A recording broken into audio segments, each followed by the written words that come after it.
for a thing which was stalled for 15, 18, 20 years, the first step has been taken. I think it's a matter of time before as a nation we evolve. And I personally feel that among many things across the globe as well, um, I think we will change much faster in India vis-a-vis many other global nations.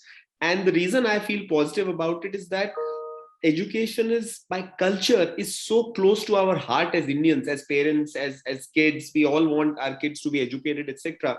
So I think we'll change much faster.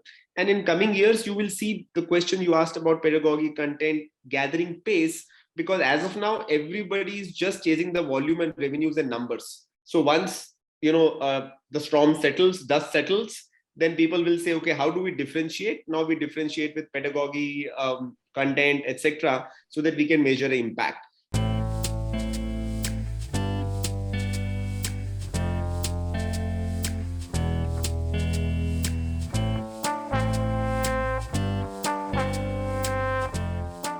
So I think in the best interest of time, we can begin. I can see many of our members already joining in, and thank you very much for taking the time out today and joining in, and welcome to the Blue Circle. It's such a big privilege and a pleasure to reconnect with everyone, our distinguished panelists who are handpicked because of the think input and the rich experience that they bring in. And thank you to our distinguished audience for joining us.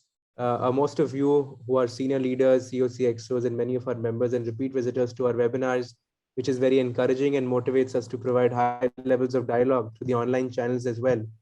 And for those of you who are new with us today, Blue Circle is the world's first sector-specific networking and learning app for business leaders that's built in India. We currently focus on 20 sector communities such as education, e-mobility, energy, real estate, healthcare, logistics, and many more. We also present socioeconomic insights, which ultimately determine the evolving complexion of the market. And along with our weekly webinar and our digital publication, you'll be happy to know that we've recently launched the first version of the Blue Circle app, which is curated for leaders. It is somewhat like the sector-specific LinkedIn for leaders, a space to have meaningful conversations, connect with close to 10,000 like-minded leaders from India and across the globe, house high-quality curated content, and access business opportunities across sectors. For those leaders who are interested, please do join us. I will share the link to the app in the chat section, and we'll send out invitations post our webinars to our new guests. Also happy to share that we have recently been featured in the week, and I will share the link with all the members soon. And today we're privileged to have big minds and leading thinkers of the industry join in for our education community's discussion. The topic is education in 2022. What will we keep, transform, and let go? And now in the best interest of time, I will just briefly mention the names and designations of the panelists who have joined us.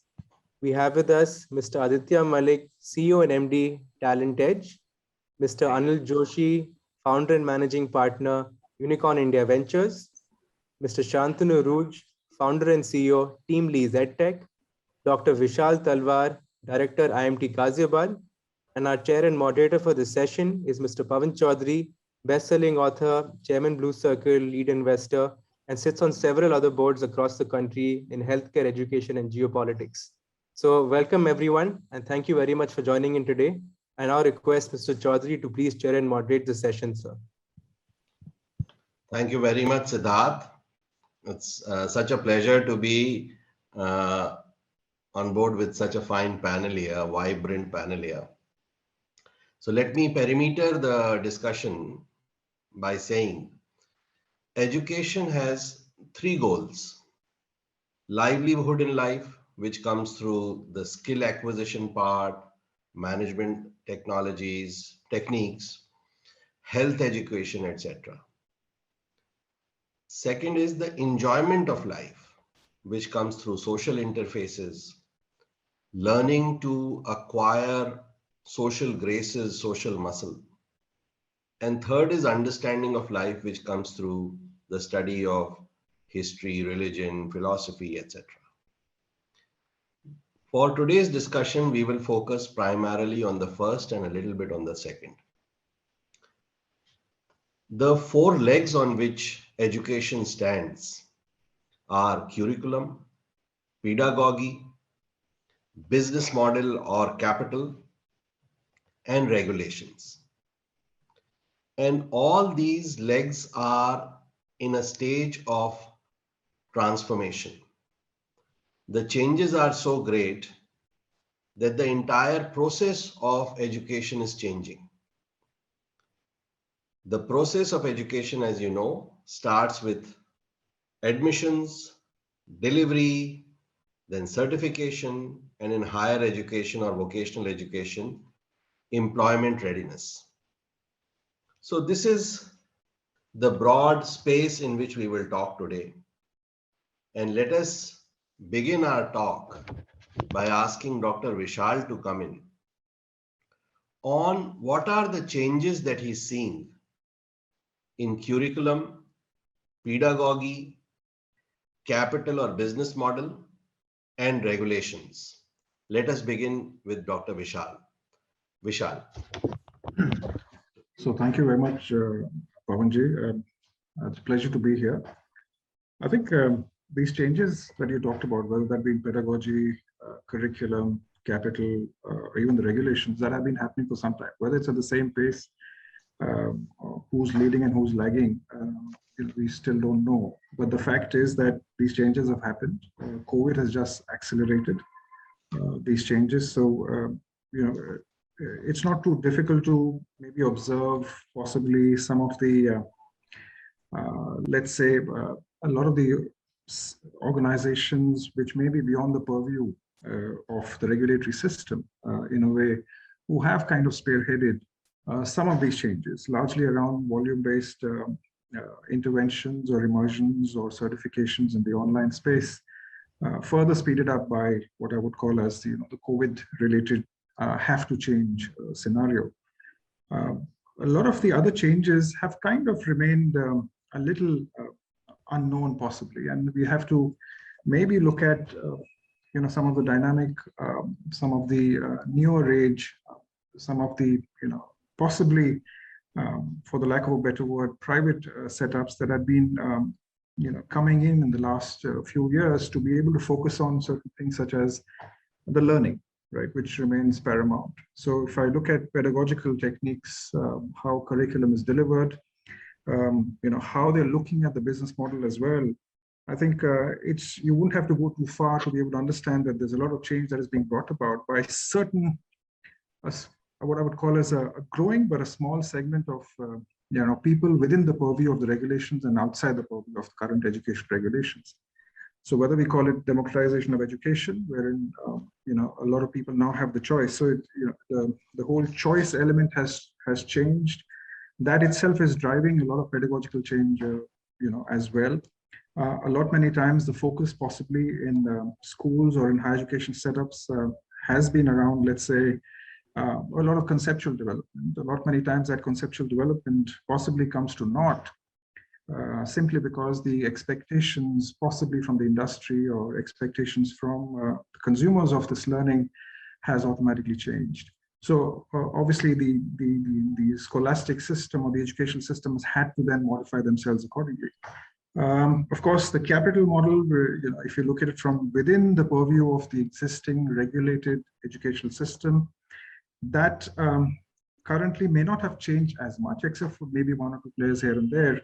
But let me tell you, a lot of them actually currently looking at certain changes and how they go about, where do they invest currently. So, how you possibly, capitalize on the equity that has been garnered over the last many years. So now you're trying to understand, hey, is it time that we start looking at investing beyond certain kinds of hardware and software that we thought will help us in our progression going forward, whether that be on the online space, whether that be on the digitization space, whether that be on the ability to create personalized education or personalized learning. So a lot of the focus has been over there. The regulatory system, yes, some changes. If you look at it from a new education policy perspective, there's a lot of move towards what I would call as the focus on making sure a lot more of people within India are able to access some good education. So yes, so the whole impetus around gross enrollment ratio is obviously very important. You want to move up to, let's say, 50% or higher. by a certain time period, 2030 or 2035. So that automatically means that we as institutions will also have to look at that change. There's conversations happening already about how do we structure, what courses that you want to work on, which are the areas we should be focusing on. Should they be led from an offline perspective? Should they be blended?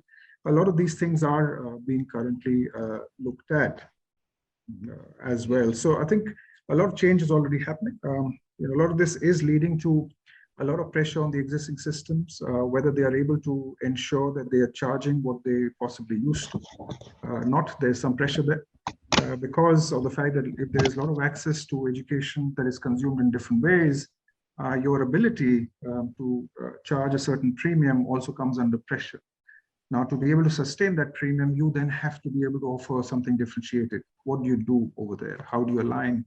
So a lot of these changes are currently on. A lot of things that are being kept. A lot of things, actually, more things are being transformed.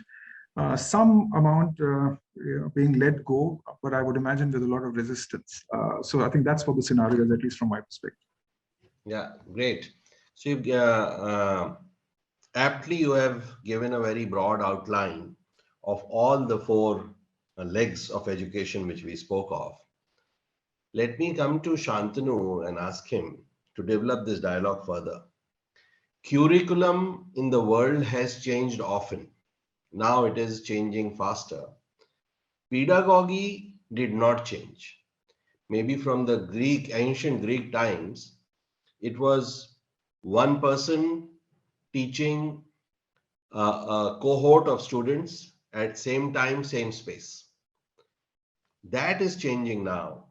So what are your comments to develop what Vishal said about the changes in pedagogy and curriculum, which you see today? Shantanu. Pavan, I think this is a fairly broad question that you're asking, and I possibly go on for hours speaking about this part, but let me try to be brief on this particular space. I think that overall, the system needs a competency-based curriculum, which prioritizes skills and which prioritizes skills over knowledge, which nurtures a learning to learn type of environment, right? So we have to think about system which nurtures creativity, problem solving, critical thinking, all of these things. And students should be able to demonstrate this cognitive abilities, their socio-emotional skill sets, their digital skill sets. All of these things are becoming very, very important at these times. What we also saw during the COVID time, right? So during COVID time, when it disrupted every single rule of teaching, campus lives was disrupted, curriculums were disrupted, assessments were disrupted, everything else. And it actually brought in possibly one of the biggest controlled randomized trial in human history, where we all moved to online untested and at an unprecedented scale, right? Look at the implication of that. And we figured out during that time that technology at times can be enabling, but can be limiting also at times, right? The entire digital divide that was available, that was prevalent in this country, digital divide amongst students, digital divides amongst educators, or digital divides even amongst institutions, public versus private, look at it. All of these things, the delayed response by the regulators, the structural and the problems in the industry, or the pre-existing health deficits in this entire industry, which was about the infrastructure, which is about competencies, which was about pedagogies, which were missing. All of these things resultantly ended up ensuring that in the India, actually the learning loss was twice that of developed nations. So I think that all of these things needs to go through a massive change in this particular case. People have to understand that when we measure education, possibly in these times, education metrics have to change from measuring inputs to measuring outcomes and outputs, right? We have to realize that differentiation is not about only making things easy for the learner, but it's about our ability to delve into to arouse the curiosity amongst the learners for learning to start happening. Assessments will have to need to shift from a term and examinations to continuous feedback systems. Teachers knowing that subject does not necessarily mean they're being able to affect learning inside classrooms. I think, and we also have to realize that lifelong learning needs a continuum between a prepare, repair, and upgrade. I think there are structural reforms which are required in education. That's what I believe. Great, very good points. If we were to look at this, Aditya, before I come to Anil, let me go to Aditya. Anil will tell us about the capital piece. Aditya, when pedagogy and curriculum both are changing so fast, do you feel that this pace of change is also providing outcome-based education as Shantanu is speaking of? Shantanu has also alluded to the fact that the admissions, certifications, etc., and even delivery is changing the definition of who is the student or widening it, and also changing the definition of who can be the faculty. So how do you look at it? You're operating at the cutting edge of this space. How do you look at this discussion on pedagogy, curriculum, and definitional changes in students and faculty fraternities? Aditya. So thank you, Pavan. First of all, I don't think the as pedagogy and curriculum is not changing as fast as the noise in the ecosystem about edtech. There is enough and more noise about ecosystem in edtech. Economic Times carries funding news every day, and unicorn being minted every day. But having said that, all is not lost, and the reason I would say that for the first time, new education policy has attempted to break down a lot of these things which were getting stalled for over the years.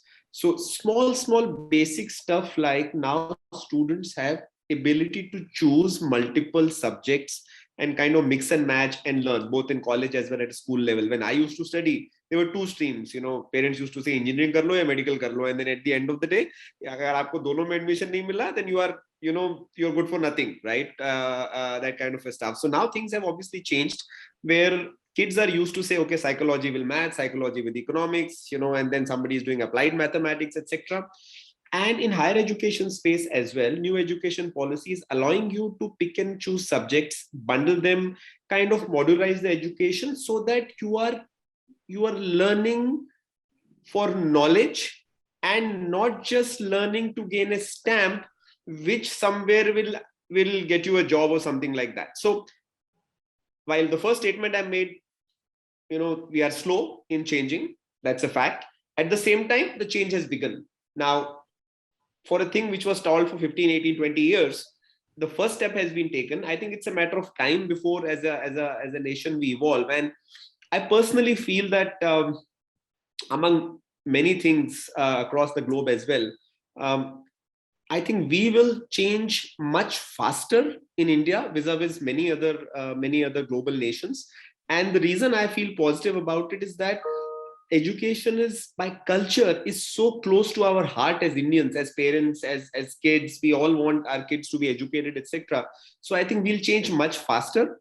And in coming years, you will see the question you asked about pedagogy content gathering pace, because as of now, everybody is just chasing the volume and revenues and numbers. So once the storm settles, dust settles, then people will say, okay, how do we differentiate? Now we differentiate with pedagogy, content, etc., so that we can measure impact. Could we have done both together? Answer is no. One has to precede other. So I think we are on the right track. Great. So I'm reminded that my parents also wanted like everybody, every median parent at that time, for me to do engineering or medicine. When I qualified in neither, the only non-median parental response which I got from them was, they didn't say that you're good for nothing. They say you're good for pharmacy. So I ended up doing pharmacy, but you're right. And now the openings are so far and so many. Yeah. The point which you are raising is something which Anil might want to comment on, or we should ask Anil. Aditya is saying that there is a lot of, let me say, a lot of separation of the wheat from the chaff which is going to happen. That means there might be a lot of noise, but not that much of quality or outcome in the space. So as an investor, how are you broadly looking at this sector? education sector, and how are you trying to separate the wheat from the chaff? Anil.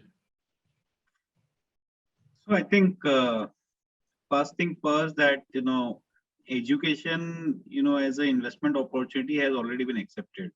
We already have so many unicorns in education space. I remember investing in almost 10 years back in a company which was in e-learning space, probably first one, I think first among first three in country. And the basis of my investment was that the higher education or better education is available only a select few places, right? And you cannot make good teachers travel every nook and corner. What's the way to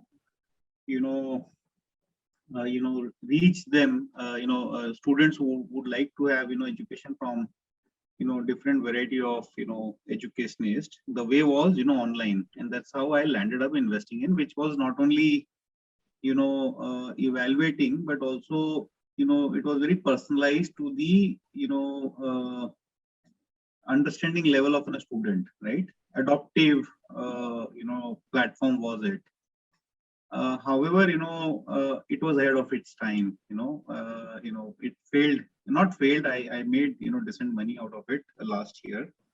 However, it was much ahead of its time because the acceptance of delivery was not accepted. Second, also the infrastructure was not on this new age delivery platform was on their side. Last 3 years, I think last 4 years, things change a lot, not only from the perspective of infrastructure, but also availability of devices, which can help consumption of content, right? So certainly it has changed. I agree with Aditya, but I have different views also, right? One thing, even I have gone through same phase. You need to be engineer, right? It was very like it was immaterial which stream you're coming, but being an engineer was important. Today people are very focused. They know what they want to. More so, people are going for specialization much ahead, before they get their degree. So that can only happen, and you can't build, bigger infrastructure for, laser focus. Let's say only 50 students want to do it. It can be only done, if you break the chain, break the rules and come out with, solution which can be delivered to these 50 students, who may be available or maybe, stationed at different places. And if they're willing to pay, and if you, have market, then I think investors will certainly invest, right? People had now been investing, other than, e-learning. I think we are now seeing Indian education system evolving. And while, we would always be dependent on government to not only build, infrastructure and also come out with policy, but I think privatization will certainly play important role.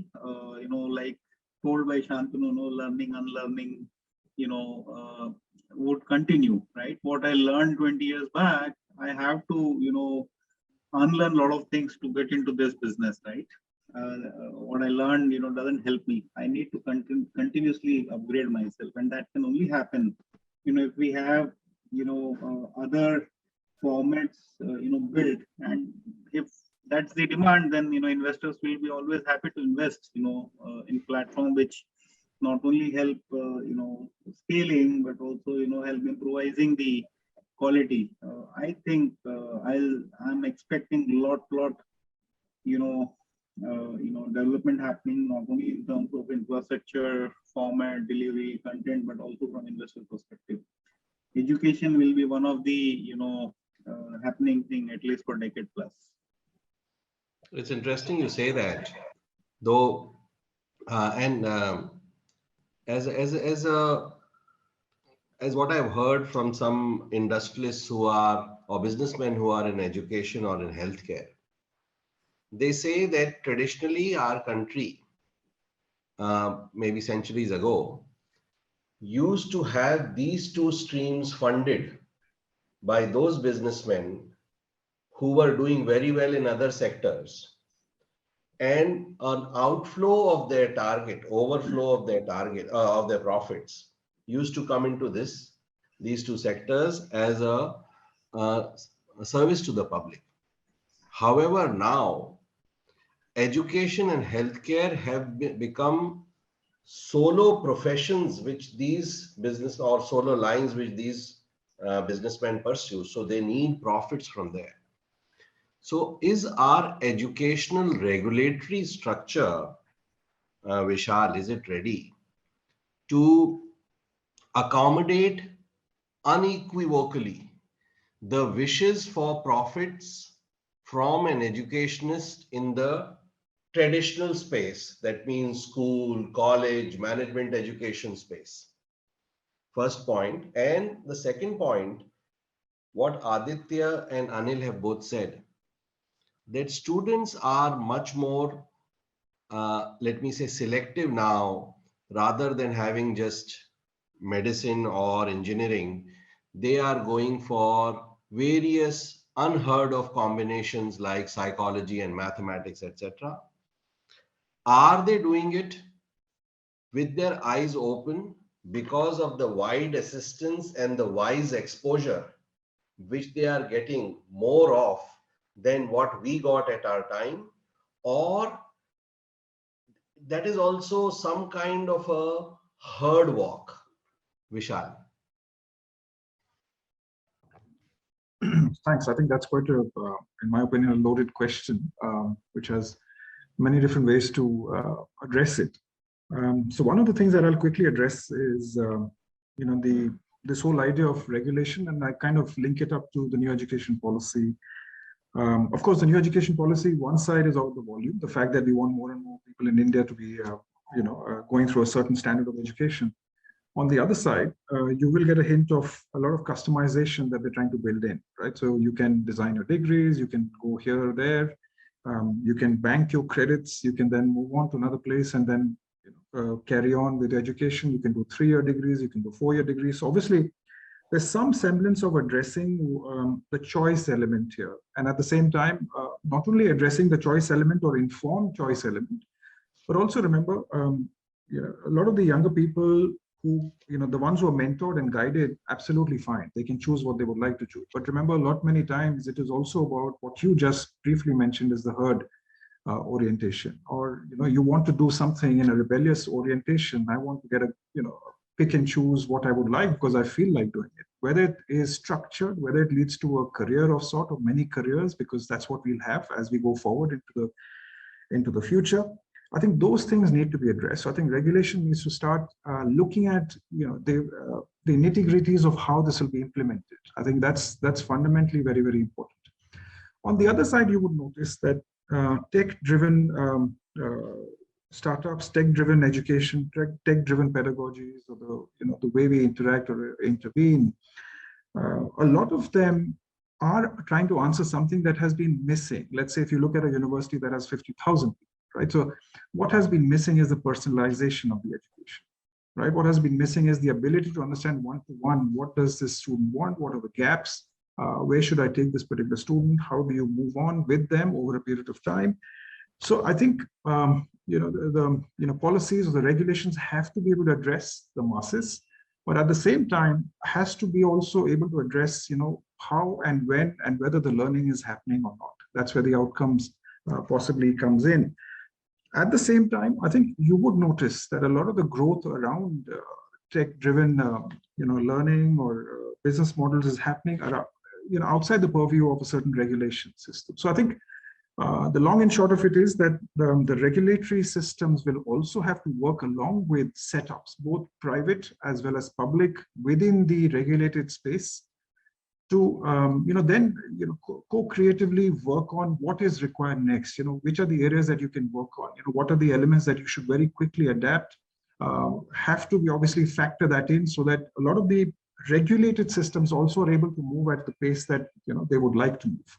So I think a lot of these things will obviously happen. There'll be a lot of very good conversation. The NEP has been a good start. I think the implementation will be what we'll have to look at. But within that, there'll be a lot of very good, honest dialogue that needs to happen between public setups, private setups, how they can contribute. Because remember, if you out of the 900 odd universities in India, 400 or more than 400 are private setups. Okay, and a number of them are actually able to contribute a great deal to what's going to happen to education going forward. So I think regulation, yes, will have to work very closely with a lot of the institutions to ensure a certain balance is created. Whether it's blended learning, whether it's the nature of the degrees, whether it is about in what form the degrees or whatever else is delivered, because I think the degree by itself is also something that needs to be looked at. If there's a fundamental question, does it require you 4 years to be in a particular place to learn? I think that by itself is also a bigger question. So quite frankly, I think a lot of hectic conversations, a lot of hectic implementations, activations will be required so that a balanced playing field is created. At the same time, I think coming back to your point of disrupt, every aspect is getting disrupted. So if you notice that every element of the value chain in the whole education process, right from the student selection all the way to placements or going forward what you do as continuous learning, all these things, at least from a traditional standpoint, is up for disruption, right? So some you're breaking it down. Some people are consolidating. Some people are kind of doing what is very similar to product unbundling. So I think a lot of these changes are actually happening over there. But yes, I think regulations. It's not about regulation. I think it's about certain things that we'll have to work on as an entity, as a network, as a group of people to sustain the momentum. Agreed. Very good point you brought in. You said that it is possible that these quaint choices, or let me say very novel choices of streams, etc., might not be so much based on wise analysis, but on a rebellious strain, which is common in youth. So they might be going to unexplored areas through virgin territories, through virgin roads, not because they have thought where these roads are leading, but because of the fact that they are virgin and they want to travel that road. Before I come to Shantanu with what is it in e-delivery space which was not accepted so well, which Anil also mentioned, or which reduces the efficacy or completeness of education. Let me go to Aditya and ask him to develop this point, which Vishal made, Aditya, that so far the NEP, has it signaled very strongly that in traditional modes of business in education also you can make profits? Or is it only companies which are there in Edtech like you or the Bajus of the world who can rake in the profits, and the traditional brick and mortar kind of colleges and schools will still have to operate under the shady, or not me say shady, let me say the opaque structures of trusts, etc. Aditya. So thank you. On a lighter note, all the edtech companies are looking for profits. So far with all the funding and all, we are still all EBITDA negative. So hopefully someday, with or without NEP, we'll get there. Hum honge kamyab ek din. So on a serious note, I think we have to see both things differently. NEP is a policy framework, and how do we commercialize it? How do we make sure we build business models out of it? Is not traditionally in the purview of government. I mean, it was in purview of government. Now with this government, at least things are much more opening up. So I think we have to see those things differently. What NEP has done, at least for the higher ed space, I can talk about that. It has clearly laid down the guidelines, that what is acceptable, what is not acceptable, what is core to a higher educational institution, and where partners like us can play the role. I was pleasantly surprised to see the guidelines when they came out. They are absolutely crystal clear without any ambiguity. They took time coming out, but when they came out, they are clear. They clearly define the boundaries. So to that extent, government, any government is accused of leaving a lot of gray areas, bureaucrats define, keep a lot of things undefined. At least on this side, they have attempted to clear all those things very, very clearly. Now, obviously it has not defined the profitable model or profitability model. That's for people like us to figure it out, and it doesn't touch any of those trust versus companies and all those models. I think that's those things will evolve as the legal and compliance structure of the country opens up, rather than on the education policy side of it. So Aditya, very good point you raised. You said that the profits are not there. It is the valuations which are there. And on that note, I should ask you for my personal enlightenment also, because I am also associated with a board where the profits are not there, but the valuations are rising.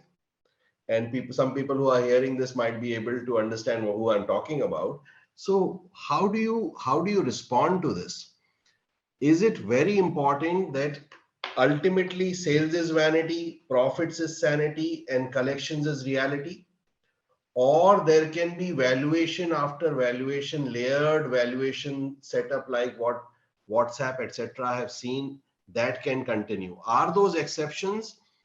And what is going to happen in that tech space? Depends on which side I am. If I'm getting money, I will go for valuation. If I'm paying it, then I will go on the other side.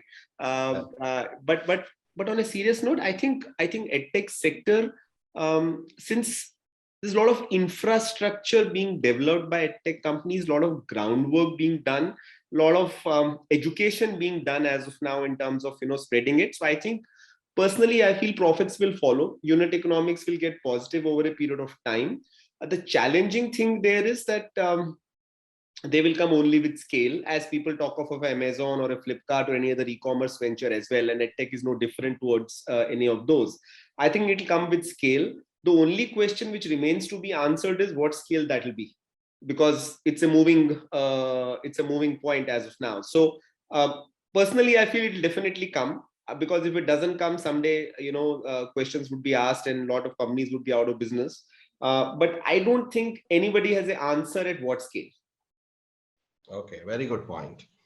Shantanu, Anil mentioned 2 points. One was e-delivery was not accepted at some stage. E-delivery might be lacking in some areas even today as far as education is concerned. He also mentioned that there are points which e-delivery of education has, which never face-to-face education could provide to us. For example, at what stage, which of your student is at what stage of understanding of the content, and so on.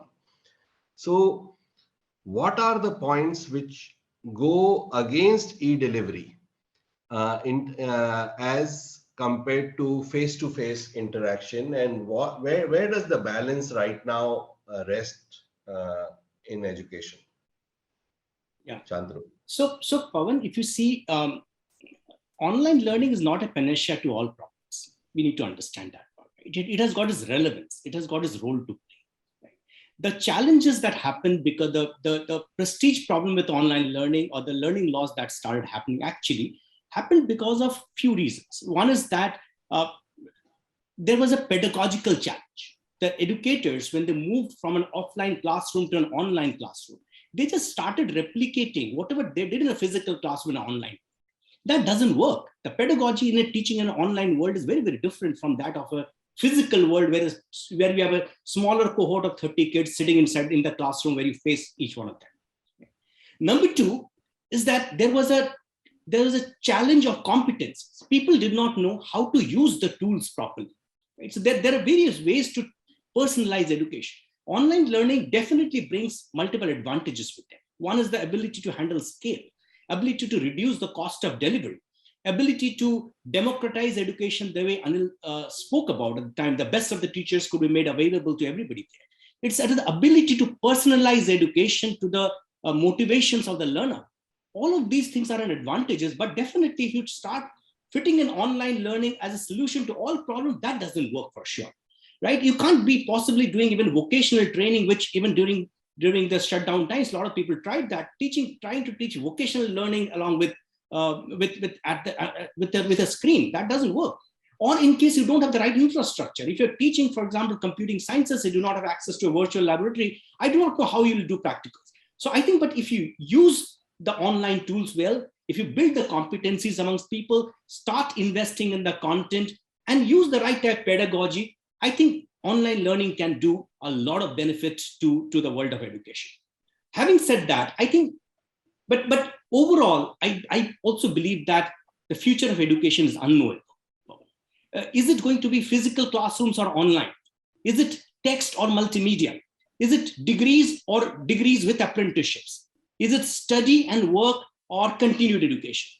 Some of these things I'm not too sure whether we have answers to all of these things, because problems lies at the intersection of education and employment.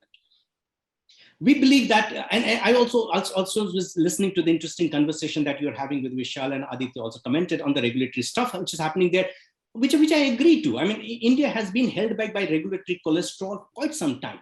The problem is the obstruction to progress is actually rarely by ignorance, right? It's because of the semblance of knowledge. And Indian regulators have been held back by hubris for quite some time. They believe that they know everything. And in India's turning a blind eye towards online education for all these years, for all in this country, I'm not too sure it's great for creating an inclusive India, in my opinion, in that case. I think that in India, we need a policy space for innovation, where we do not confuse university buildings with building universities. And we have to allow a number of statistically independent and genetically diverse attempts and help create multiple life forms of education. Only then I think the country will prosper. Excellent points. Indian regulators are full of hubris. Absolutely. I fully agree with you. And regulatory cholesterol has been blocking our progress. They say regulators are from Mars, but innovators are from Venus. However, things I hope will change. I hope the hubris will go down. NEP is a very good step forward. But let me pick on the point which you said. Building universities is not building university buildings. So, Anil, on that point, universities have already built their buildings. So that is a sunk cost.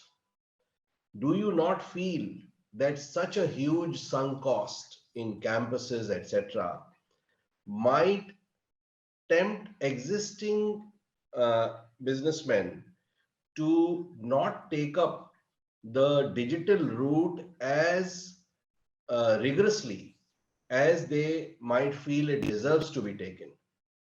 Anil. Different views here.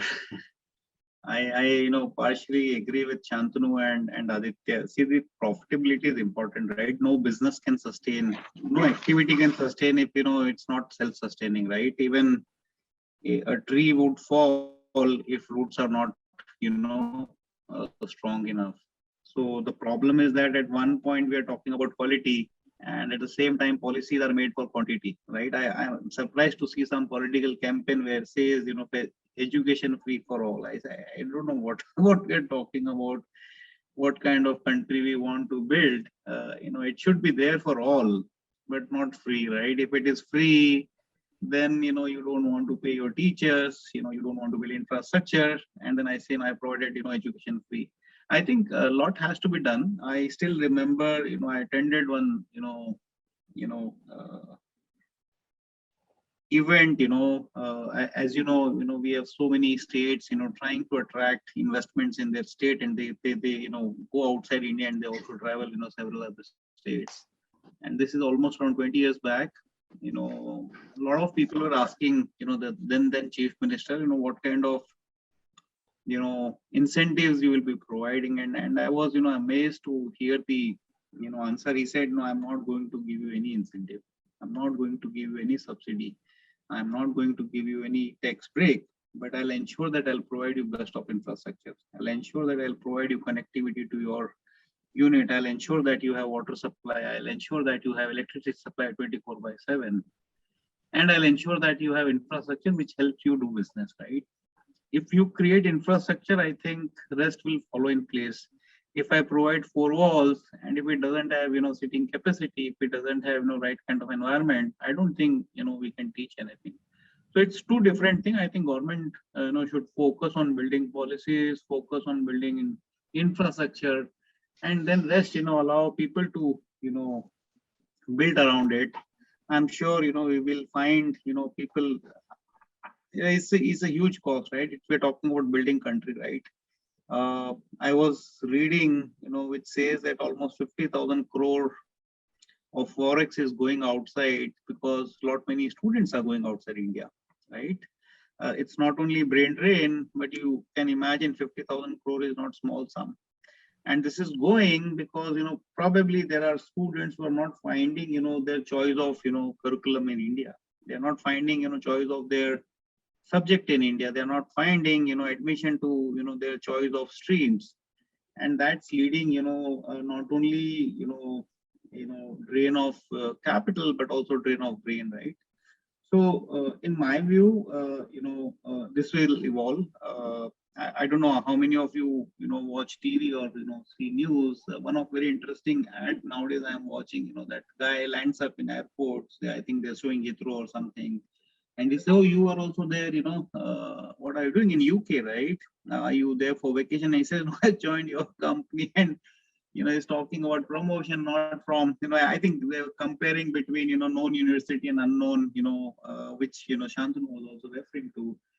I think if we show value, I'm an investor, right? When we invest in a company, we want talent, which can build product. Then we don't look for what degree, what college they come from. It's more important whether they are able to build that product or not, right? Are they in position to execute or not? I think India need, a different perspective on building talent, not mere bookish, right? I know if I'm still talking about Newton first, second, third, then I doubt, we'll be able to build, real, talent. So it will change. People are willing to pay. And there is a demand for talent, and no wonder Aditya kept name of his company Talent, right?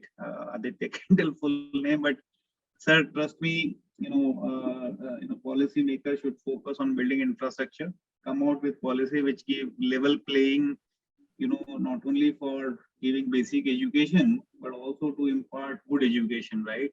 If we still, I think we are like after so many years of independence, we were talking about free education. I don't know what the hell so many years we have done that we have to talk about free education. We have to move out of it.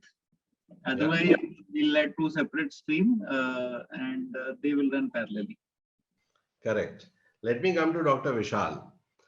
So, Vishal, if you look at students, complexion is changing. Student is not only somebody who was a resident.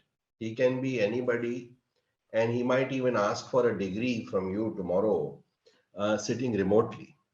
And there is a question on that which I'll come to. Faculty, what do you think about the faculty? The faculty has so far had a very high entry barriers. For example, PhD is an entry barrier. And there are other entry barriers also which come into play because faculty is also a group. It is, let me say, an advocacy group in its own right within the campus. So, do you feel that the barrier to being a faculty is going to fast disintegrate?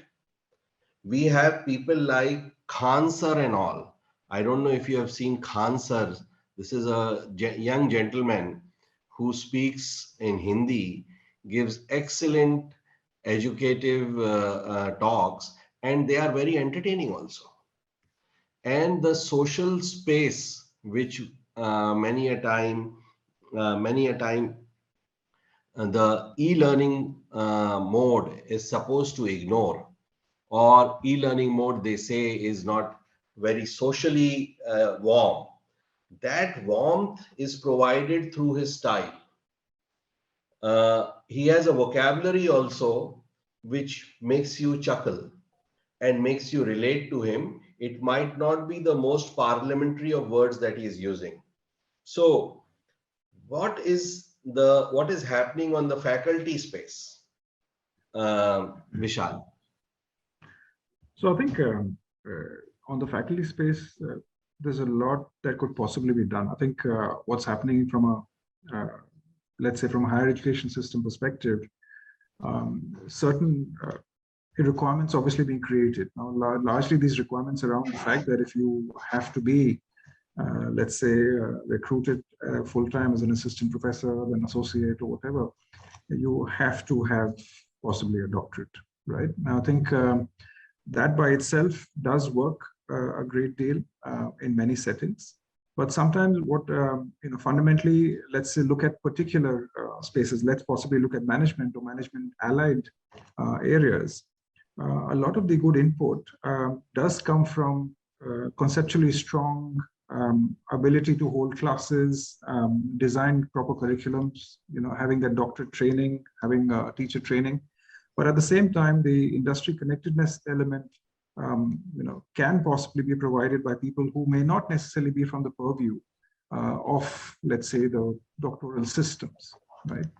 So I think, while the system would like you to have more and more people who have doctorates, I think it's not just about the fact that, do you have a doctorate which will enable you? Yes, doctorate might give you a license to operate within a certain zone in a higher educational establishment, for example.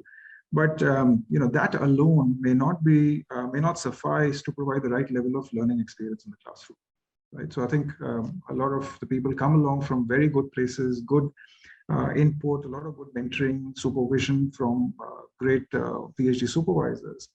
But when you come into the classroom, essentially, a lot of the elements will require training, will require, how you engage, how you use pedagogies, how you ensure you are able to work with every aspect of, the learner, depending on his or her constraints. A lot of that will require a good amount of training, right? It's not a question of putting that person out there. But I think the onus is obviously on the system. The onus is obviously on the establishment to ensure that people are ready to be able to deliver what is important in the classroom, right? How do you kind of integrate the both of them together? I think a similar thought should also be able to penetrate even, the Edtech space, right? When Aditya was talking about the volume, Aditya was talking about the traction and the fact that we're all talking about, hey, how many students will be able to certify? I think a lot of the focus and emphasis will have to be, how many of the students have been able to ensure that they've gained a certain amount of skill set, which can obviously be utilized, right? And which will, in the slightly longer term, require a lot of collaboration between people outside the purview of the regulation as well as people within the purview of the regulation. It's already happening. You would see certain players who are working very actively with traditional structures to enable exactly that. Not only to be able to piggyback possibly on the brand equity, but also be able to, over a period of time, see whether a lot of the knowledge transfer can happen as far as the learning progression is concerned. Excellent. So on that note, Aditya, I was having a discussion with an educationist friend, and he was of the opinion, he's a professor, he was of the opinion that face-to-face interaction allows him to pat his students, shake their hand. And that is a very important part of the overall communication, which is when I reminded him that Bible has only 3 words, three colors. There is a mention of only 3 colors in the Bible. Because that time the vocabulary of humankind was limited. Not that colors were less. Over time, the vocabulary developed and names of new colors came. Now there are thousands and thousands of new colors names. So it is possible we might not be able to 100% replicate the handshake or the pat, but we might be able to digitally find metaphors of expressing it more, let me say, more intensely than just an emoji or maybe a refined emoji. What have you done in your space to make sure that this kind of a connect is there in the e-learning which you are providing? Have you come up with any, let me say, palette of ideas in this space? Aditya? Sure, thank you. So what happens is the first thing you need to ensure is the one is a pat on the back, and the second thing is the quality of learning. So how are the learners who are consuming the entire space, how are they feeling about it? In a classroom you can see the body language, you can see how people are reacting to your thing, as they're nodding or somebody kind of dozing off, etc., which you can't see in a screen with 100 small postcard stamp size images. So one of the things we have experimented with is the sentiment analysis, that in the if we are able to capture the pictures of folks, and do a sentiment analysis on that which part of the class, when it is going on, how are folks reacting to it, is there with kind of a stuff. So that's a pilot we are running as of now, and getting some interesting results to get that piece, so that over a period of time we can figure it out, that how people are reacting to which portion of the subject which is being taught.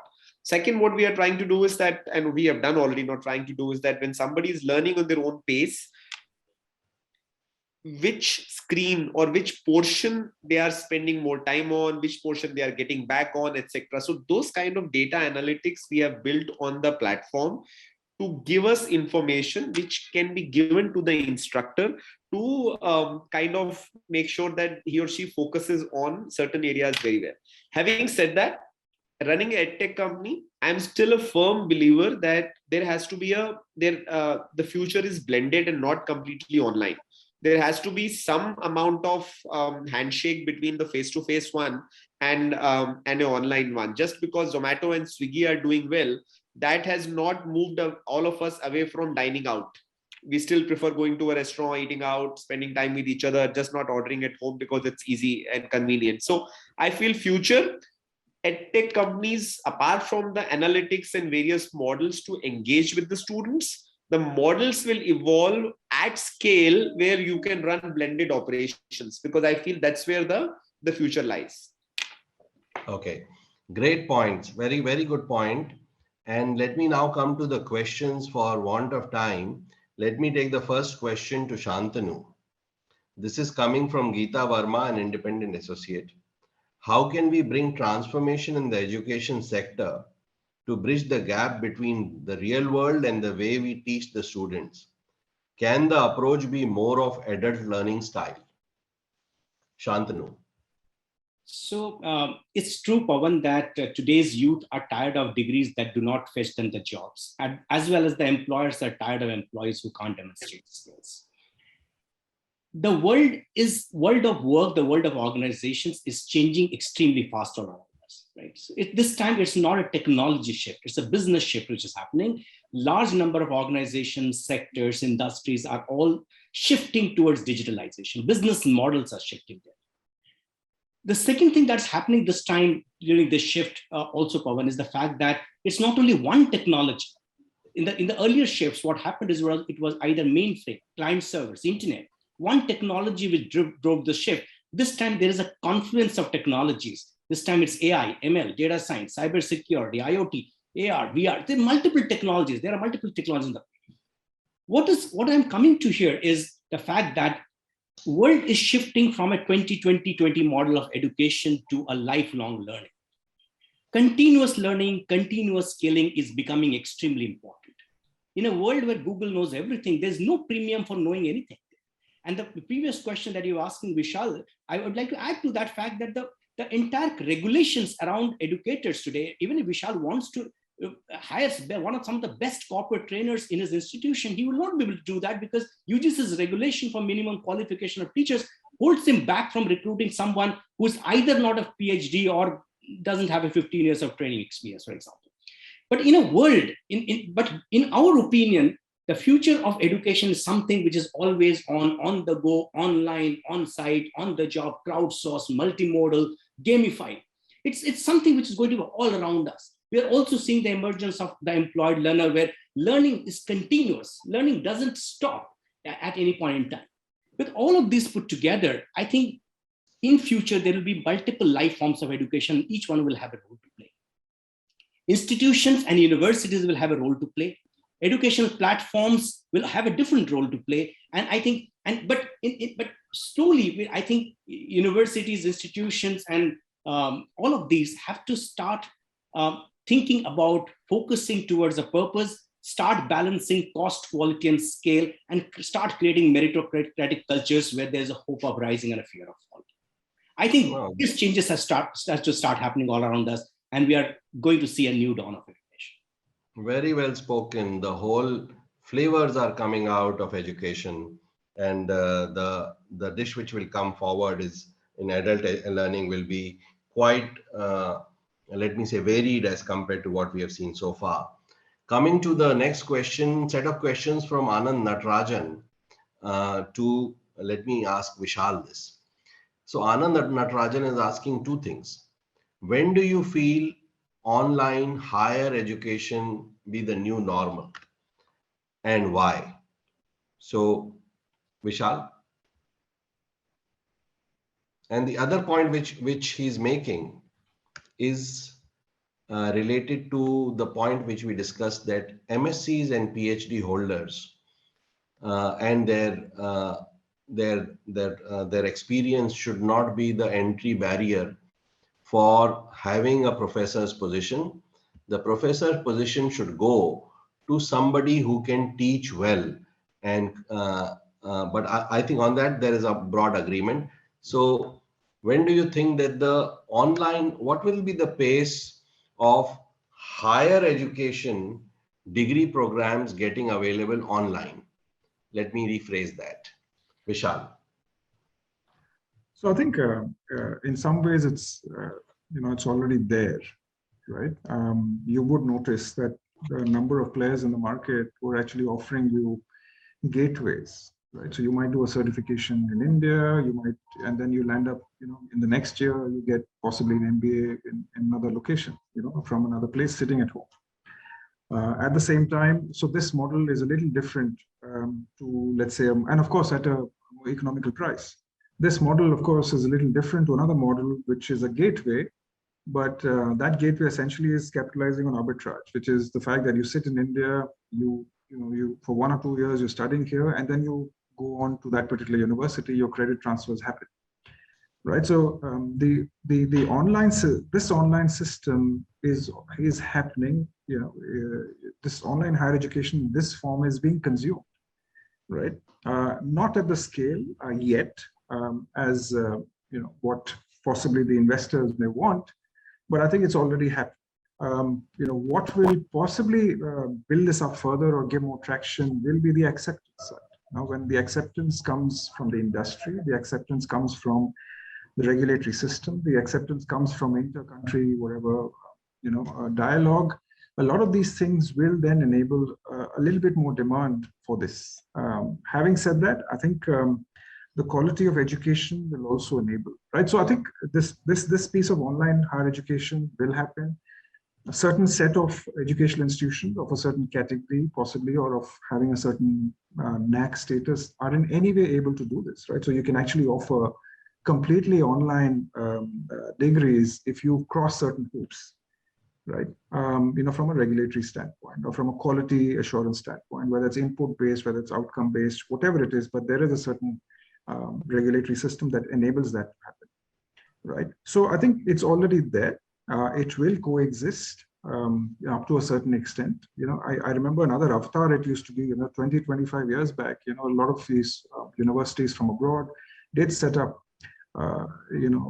did come to India offering the same thing. At that time, obviously the whole system did not accept it, but it is definitely there already. How much it gains traction depends a lot on acceptance across the stakeholders. Very good. So Aditya, last question for you. What are the prospects of ISA model in India? And any other final thoughts you have on the discussion so far? So personally, having spent 18 years in financial services, I am a, and that too in consumer banking, I personally feel ISA has great prospects, because in a country like ours, job is a holy grail. And apart from job, if you're ready to do it on an income share basis, nothing better like that. Having said that, what we have to be careful about, that the question we need to ask, that all the edtech companies are at an early stage, in spite, even bigger companies are at early stage of their evolution. So do we have the infrastructure to manage ISAs? Because banks and NBFCs have the infrastructure to collect, go legal in case there are defaults, etc., etc. So unless that's the only red flag. Personally, if you're able to develop infra or partner with the right set of NBFCs and the banks who are help to doing the cooperate with that kind of stuff, I think ISA has a great future. From an overall perspective, just to wrap up the discussion from my side, I think it's been last 12 to 18 months and nothing to do with pandemic. Otherwise, from this, it's been a big leap for our Indian education ecosystem with NEP coming out. Hopefully, in the higher education space with AICTE, UGC merging into Higher Education Commission, I think reforms have started, but things like this, with our both state and central subject, emotional politics all surrounding it, I think it will take time. It's not going to be overnight. But I think as we are in the right direction, and in the coming days, I think we will get there. I'm very optimistic that we'll get there. So that question had come from Sumit Khanna, CEO of Neve Credit, and there is another question, but for want of time, I will quickly answer it briefly. This question has come from Pragya Nupani, who's saying there is a divide between industry requirement and school education. Especially the school educators have very little connect with it.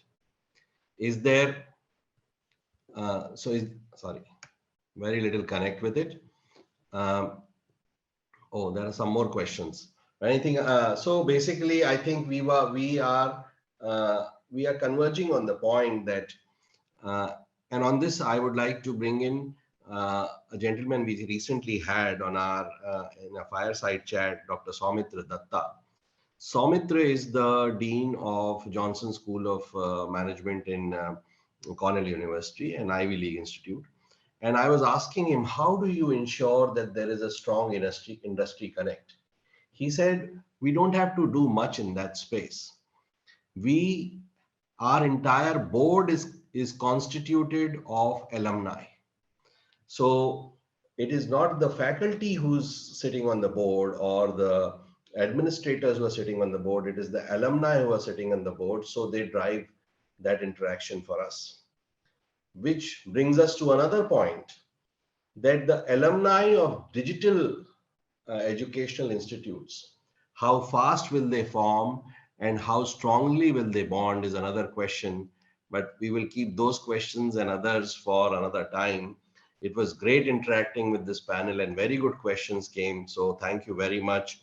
The audience also seems equally enlightened. And we spoke of how curriculum, pedagogy, business model, and regulations are changing, and how this is affecting the process of education from admissions to delivery to certification and employment readiness also, and what we can expect in the future. It was a great dialogue. Thank you very much, this enlightened panel and a very engaged audience. Thank you very much. And I will sign off on that note. Bye for now. Thank you. Thank you. Thanks so much. Thank you. Bye.